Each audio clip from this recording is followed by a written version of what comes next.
ഭാരതീയർക്ക് ഒന്നടങ്കം അഭിമാനമായ മെയ് 7 എന്ന ദിവസവും ഓപ്പറേഷൻ സിന്ദൂർ എന്ന പാകിസ്ഥാനുള്ള കനത്ത തിരിച്ചടിയും രാജ്യത്തിന്റെ അഭിമാനമാവുകയാണ്. ഇപ്പോൾ എല്ലാവരും ചോദിക്കുന്ന ഒരു ചോദ്യം, സിന്ദൂർ ഫേസ് 2 ഉണ്ടാകുമോ എന്ന ചോദ്യമാണ്. അതിന് മറുപടി എന്ത്?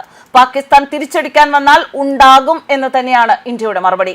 പാകിസ്ഥാന് ചിന്തിക്കാൻ പോലും ആകാത്ത തരത്തിൽ പാകിസ്ഥാൻ പ്രതീക്ഷിക്കാത്തയിടത്ത് കഴിഞ്ഞ അർദ്ധരാത്രിയിൽ തിരിച്ചടിച്ച ഇന്ത്യയുടെ അടുത്ത നടപടി പാകിസ്ഥാന്റെ ഇനിയുള്ള നീക്കത്തിന് അനുസരിച്ചായിരിക്കും. മര്യാദയ്ക്ക് ഒതുങ്ങിയാൽ കൊള്ളാം, ഇല്ലെങ്കിൽ ഇനിയും ഇരന്നു വാങ്ങാനാണ് ഉദ്ദേശമെങ്കിൽ അതിന്റെ അടുത്ത ഘട്ടം പാകിസ്ഥാന് ഊഹിക്കാൻ പോലും ആകില്ല എന്ന് ഇന്ത്യ പ്രതികരിക്കുന്നു.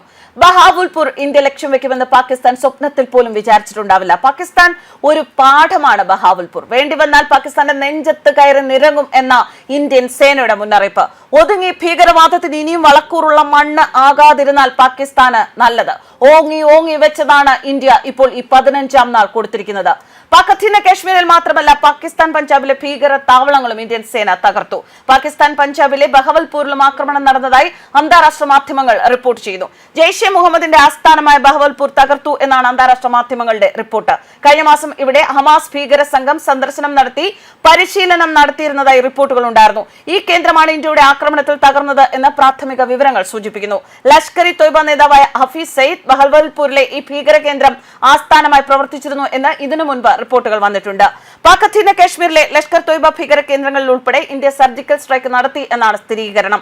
ഇന്ത്യൻ വ്യോമസേനയും ഇന്ത്യൻ കരസേനയും സംയുക്തമായി നടത്തിയ ഓപ്പറേഷൻ സിന്ദൂർ പഹൽഗാമിനുള്ള ഇന്ത്യയുടെ കനത്ത മറുപടിയാണ്. എന്നാൽ ആക്രമണങ്ങളിൽ മരണസംഖ്യ എത്രയെന്ന് ഇനിയും സ്ഥിരീകരിച്ചിട്ടില്ല. എങ്കിലും നൂറുകണക്കിന് ഭീകരരെ ഇന്ത്യ വധിച്ചിട്ടുണ്ട് എന്നാണ് അനുമാനം.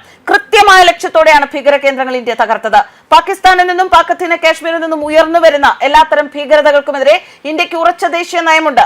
പാകിസ്ഥാനിലെയും പാക് അധീന കാശ്മീരിലെ ഭീകര ക്യാമ്പുകൾ തകർത്ത നമ്മുടെ ഇന്ത്യൻ സായുധ സേനയെ കുറിച്ച് ഇന്ത്യക്കാർ ഇപ്പോൾ അഭിമാനിക്കുകയാണ്. അവരുടെ ദൃഢനിശ്ചയം, ധൈര്യം, ഇതിന് അഭിനന്ദനങ്ങൾ. പഹൽഗാം ഭീകരാക്രമണം നടന്ന ദിവസം മുതൽ അതിർത്തി കടന്നുള്ള ഭീകരതയ്ക്കെതിരെ ഏത് നിർണായക നടപടിയും സ്വീകരിക്കുന്നതിന് സർക്കാരിനൊപ്പം നിൽക്കുകയാണ് ഇപ്പോൾ പ്രതിപക്ഷം. ദേശീയ ഐക്യവും ഐക്യദാർഢ്യവുമാണ് ഈ സമയത്തെ ആവശ്യം.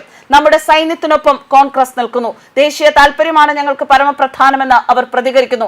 മുൻകാലങ്ങളിൽ നമ്മുടെ നേതാക്കൾ വഴി കാണിച്ചു തന്നിട്ടുണ്ട് എന്നാണ് മല്ലികാർജുൻ ഖാർഗെ എക്സിൽ കുറിച്ചത്.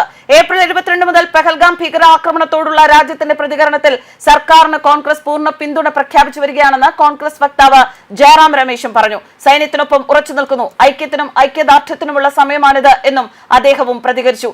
ഇന്ത്യയും ഇന്ത്യക്കാരും ഇന്ത്യൻ സൈന്യവും ഒരിക്കലും ഭീകരത അനുവദിച്ചു കൊടുത്തിട്ടില്ല എന്ന് RJD നേതാവ് തേജസ്വി യാദവ് പറയുന്നു. ഇന്ത്യൻ സൈന്യം എല്ലായ്പ്പോഴും സ്ത്രീകളുടെ സിന്ദൂരം സംരക്ഷിച്ചിട്ടുണ്ട്.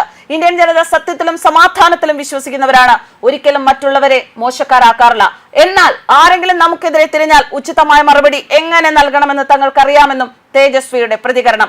സൈന്യത്തെ അഭിനന്ദിച്ച് സമാജ്വാദി പാർട്ടി അധ്യക്ഷൻ അഖിലേഷ് യാദവും രംഗത്തെത്തി. പാകിസ്ഥാനിലെ ഭീകര ക്യാമ്പുകളിൽ സൈന്യം നടത്തിയ സർജിക്കൽ സ്ട്രൈക്കുകളെ സ്വാഗതം ചെയ്യുന്നു എന്നും അസദുദ്ദീൻ ഒവൈസി പറഞ്ഞു. ഇനിയൊരു പഹൽഗാം ആവർത്തിക്കാതിരിക്കാൻ പാകിസ്ഥാനെ കഠിനമായ പാഠം പഠിപ്പിക്കണം എന്ന് തന്നെയാണ് അദ്ദേഹത്തിന്റെ പ്രതികരണം. പാകിസ്ഥാന്റെ ഭീകര അടിസ്ഥാന സൗകര്യങ്ങൾ പൂർണ്ണമായി നശിപ്പിക്കണമെന്നും അദ്ദേഹം കൂട്ടിച്ചേർത്തു. ഇന്ത്യൻ സൈന്യത്തിന്റെ വീരോചിതമായ നേട്ടത്തിൽ രാജ്യം മുഴുവൻ അഭിമാനിക്കുന്നുവെന്ന് ശരത് പവാർ പറഞ്ഞു. ഇന്ത്യയുടെ പരമാധികാരവും പൗരന്മാരുടെ സുരക്ഷയും നിലനിർത്തുകയും പഹൽഗാം ആക്രമണത്തിന് ഉചിതമായ മറുപടിയും നൽകുകയും ചെയ്ത എല്ലാ ഇന്ത്യൻ സൈനികർക്കും അഭിനന്ദനങ്ങൾ അറിയിക്കുന്നു എന്നാണ് അദ്ദേഹം എക്സിൽ കുറിച്ചത്. എന്തായാലും രാജ്യം ഉറ്റുനോക്കുന്ന ഒരു പ്രസ് മീറ്റിന് ഇനി ഏതാനും നിമിഷങ്ങൾ മാത്രമേ ഉള്ളൂ. എല്ലാ ഒരുക്കങ്ങളും അതിന്റെ അവസാന ഘട്ടത്തിൽ എത്തിയിരിക്കുകയാണ്. ഇനി ഇന്ത്യയുടെ നീക്കം എന്താണ് എന്നുള്ളത് 10 മണിക്കുള്ള ഈ പ്രസ് മീറ്റിൽ അറിയാൻ സാധിക്കും. ഇതുവരെ രാജ്യത്തിന്റെ ചരിത്രത്തിൽ പോലും ഇത്തരത്തിൽ ഒരു പ്രസ് മീറ്റ് ഉണ്ടായിട്ടില്ല. അതുകൊണ്ട് തന്നെ രാജ്യം മുഴുവൻ ഉറ്റുനോക്കുന്ന ഒരു പ്രസ് മീറ്റിലേക്കാണ് അടുത്ത നിമിഷങ്ങൾ കടന്നു പോകുന്നത്. ന്യൂസ് ഡെസ്ക് കർമ്മ ന്യൂസ്.